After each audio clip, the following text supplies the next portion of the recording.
Hey, Brian, how was your off season? What would you end up spending the time doing? It was good. I hope yours was good too. But it was good. It was a lot more, I want to say, normal this year than last year. So it's good to be in your standard routine. And I've been where I've always been the last couple off seasons. I'll go out to Southern California and train for about 12 weeks. Okay, Um, Matthew, followed by Sam. Brian, just how much different is this in terms of a room now that, in a lot of ways, you're the veteran guy? I don't know if you thought this would happen that fast, but with Riley now there, how does that change your mentality if it does? And I guess what are some of the things that you're trying to help along some of the younger players with? Yeah, I mean, it's definitely probably the biggest change since I've been here, not having Riley around. But in terms of my mentality, I don't think it really changes that much.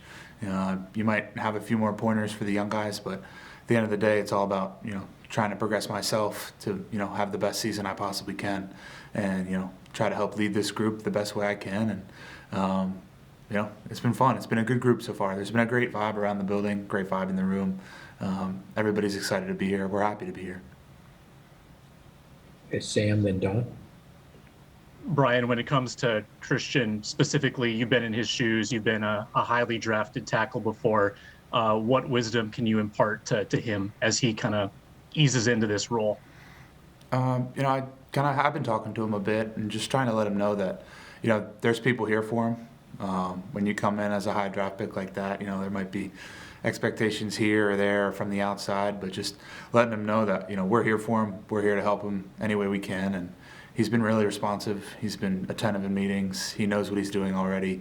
He's asking the right kind of questions. I'm excited. He's going to be good. Don, then Courtney. Right from the outside looking in, it seems you guys are excited to be back, but it seems more like mini camp mode than OTAs. Is that correct? To be honest, I'm not really sure the difference between minicamp and OTAs. They've always kind of been the same for us, but we are excited to be back and we're excited to be working. I think, the coaches have done a great job of, managing the tempo and reps for guys. And then Clint's done an awesome job of keeping us dialed in as an offense, and kind of, here's where we're going hard today. Here's where we're kind of laying off the gas. Let's be smart about it, but still get our work done and do the things we need to do. And Clint's done a really good job of managing that, and so has Coach Zim. So it's been great. It really has. I'm very happy with where we are through OTAs or minicamp.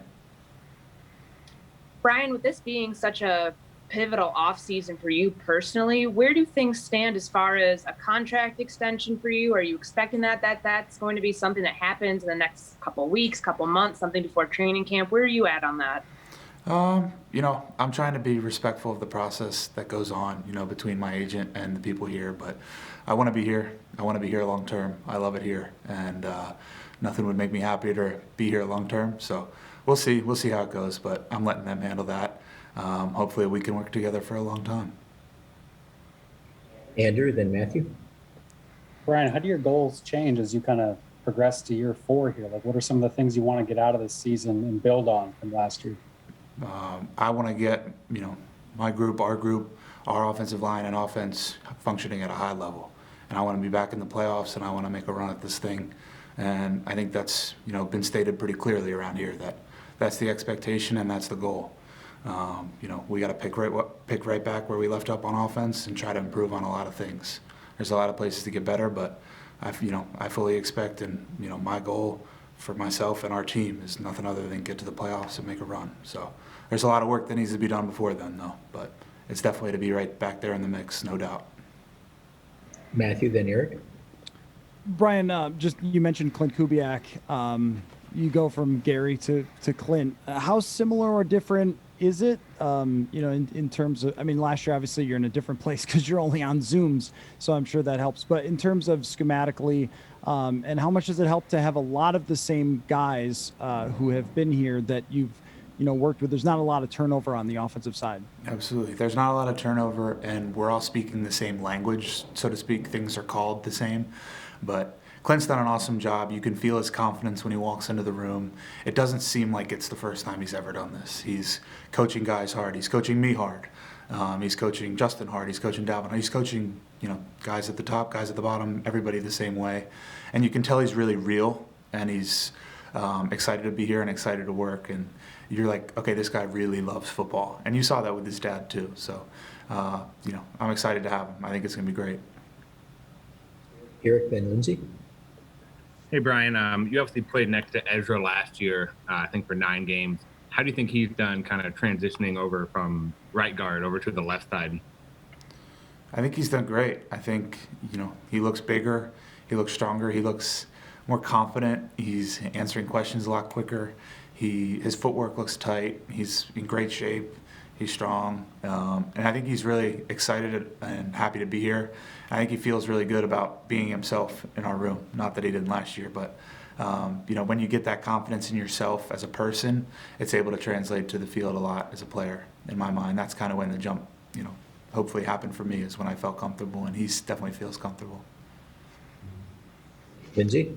I guess kind of jumping off a little bit off that, you mentioned how great it is to just be back and kind of in a football routine. How about for the guys like Ezra, Justin, DJ Wanham, guys who last year didn't really get any of this on-field time this spring or during the spring? What is it like to just see them be able to get this extra practice time and continue to gain that confidence? I think it's big. I think, my rookie year when I had OTAs, it was a great learning experience for me. Me and Ezra were talking yesterday about one of the dynamics is now we know where to go in terms of who to block or how to get there, but how do you do it more efficiently and how do you do it the right way over and over and over again? And really getting to the second layers of, well, what if this happens? How do you react? And really thinking on deeper levels of the block and things that could happen as opposed to just, okay, on this play, I got that guy. And that's really the difference in OTAs, is being able to understand things as a whole conceptually. Last couple for Brian.